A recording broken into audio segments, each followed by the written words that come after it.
요즘 부쩍 침침하고 불편한 눈 때문에 병원을 찾았다는 40대 김성태 씨. 제가 모니터 앞에서 오랫동안 일하는 직업을 갖고 있는데요. 눈이 뻑뻑하고 약간 모래가 낀 것 같은 느낌도 들고요. 열감도 있어서 너무 건조해서 방문하게 됐습니다. 눈에 건조감이 느껴지고 불편한 증상에 인공 눈물을 수시로 넣어보지만 넣을 때 잠시 시원함을 느낄 뿐 불편한 증상이 개선되진 않는데요. 인공 눈물을 많이 넣는 편인데요. 요즘같이 건조하고 할 때는 인공 눈물 넣어도 그때뿐이고 계속해서 좀 아프긴 하더라고요. 누구나 일상에서 쉽게 경험하는 안구 건조증. 눈을 얼마나 빨리 감는지 시간을 측정하는 일명 눈싸움으로 눈의 건조함이 어느 정도인지 간단히 확인할 수가 있는데요. 눈을 깜빡이지 않고 30초 이상 버티면 건강한 눈, 20초 때는 주의 단계, 10초 때는 경고 단계, 10초 이하인 경우 안구 건조증 위험 단계로 안과를 찾아 정확한 검사를 받아보는 게 좋습니다. 안구 건조증의 증상으로는 눈의 자극감이라든지 또는 모래가 굴러가는 것 같은 이물감이 나타날 수도 있고요. 또 가끔 눈이 타는 듯한 자결감이라고 이렇게 저희가 표현하는데요. 그런 증상을 호소하시는 분들이 있습니다. 안구 건조증이 좀 심하게 나타나는 경우에는 또 시력의 저하를 이렇게 느끼시는 분들도 있고요. 또 가려움증이라든지 눈부심, 그리고 눈물이 갑자기 이렇게 많이 흐른다고 이렇게 호소하는 경우도 있습니다. 이럴 경우에 대부분 눈을 좀 감고 있으면은 다소 편하게 느껴질 수도 있습니다. 눈이 계속 충혈돼 있거나 통증이 나타나고 저녁과 한낮에도 눈이 침침해지는 현상이 생긴다면 안구 건조증이 진행되고 있다는 신호인데요.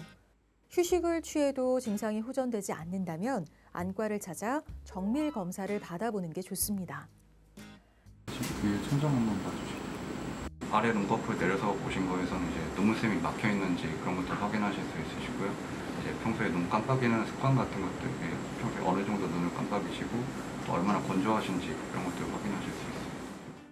안구 건조증은 개인에 따라 불편한 증상도 발생 요인도 다양한데요. 눈이 좀 많이 불편하신가요? 약간 붓고요. 불리면 붓고요. 네네.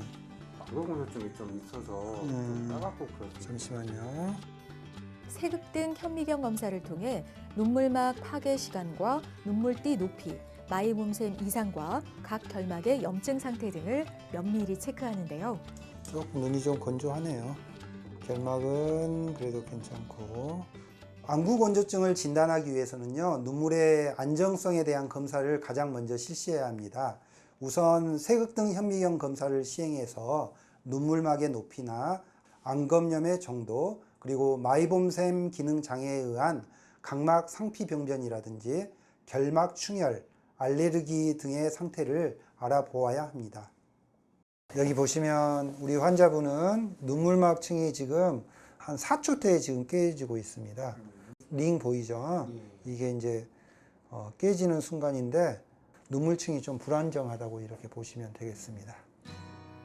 안구 건조증은 불안정한 눈물층으로 안구 표면에 염증과 손상이 생겨 불편을 주는데요. 정확한 원인 감별을 위해 눈물 분비에 관한 검사와 눈물 표면 형태를 자세히 관찰하고 개인에 맞는 치료 계획을 세우게 됩니다. 눈물막의 불안정성을 좀 보이고 있는데요. 티어 브레이크업 타임이라고 해서 우리가 플로레신 염색을 해서 눈물막층이 어느 정도에서 이렇게 깨어지는가를 보는 검사가 있는데 약 3초 내지 4초 만에 이렇게 깨어지면서 눈물막층의 안정성이 급격하게 떨어져 있는 상황이었습니다. 안구 건조증을 방치하게 되면요, 건조해진 안구 표면이 손상이 되기 쉽습니다. 그렇게 되면 심한 안구 건조증으로 이렇게 진행이 되는데요.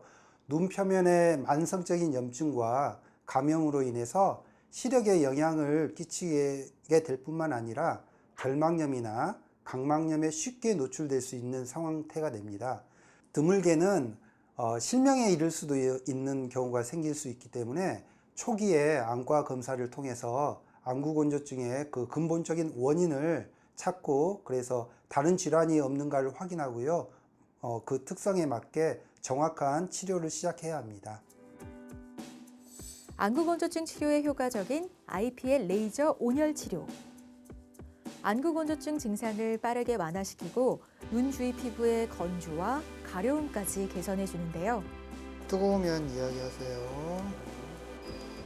IPL 레이저는 눈물샘과 마이봄샘에 있는 피지와 분비물을 녹이는 방법으로 치료가 이뤄지는데, 이를 통해 눈물 배출을 정상화하고 기름층 생성이 보다 잘 이루어지도록 해 과도한 눈물 증발을 막을 수 있게 해줍니다. 빛을 이용해서 그 열을 발생을 시키는 IPL이라는 레이저 장치가 있거든요. 그걸로 우리 눈꺼풀 아래쪽에 마이봄샘이라 그래서 기름을 이렇게 분비하는 그 마이봄샘이 있는데, 그 마이봄샘의 기름들을 좀 녹여주면서 그 입구를 뚫어주는 거죠. 뚫어주면서 기름이 원활하게 잘 분비될 수 있도록 해주면 우리 눈에 있는 눈물하고 이 기름하고 믹스가 되면서 윤활작용을 해주기 때문에 우리 눈이 이렇게 건조증에도 효과가 있고요. 눈을 깜빡이는 경우에 있어서도 훨씬 더 부드럽게 깜빡임을 할 수가 있겠습니다. 안구건조증의 원인 86%는 마이봄샘의 기능 저하 때문인데요. 우리 눈꺼풀 위아래에 있는 마이봄샘, 이곳에서 분비되는 기름층은 눈물의 증발을 막고 우리 눈을 촉촉하게 만드는 역할을 합니다. 마이봄샘이 분비물이나 찌꺼기로 막혀 있어 기름을 잘 분비하지 못하면 눈물이 빨리 증발해 안구건조증이 발생하게 되는 건데요. IPL 레이저 온열 치료를 통해 굳은 마이봄샘을 녹이는 치료를 했다면 눈꺼풀 스퀴징 치료로 마이봄샘 기능장애로 깊숙이 막혀있던 기름을 배출해 줍니다. 안구건조증의 증상 정도에 따라 이렇게 치료를 진행하게 되는데요. 초기 단계에서는 뻑뻑함, 이물감을 느끼거나 눈이 침침하고 잘 보이지 않는 증상이 하루나 이틀 사이에 3, 4회 정도 나타나는 경우인데요.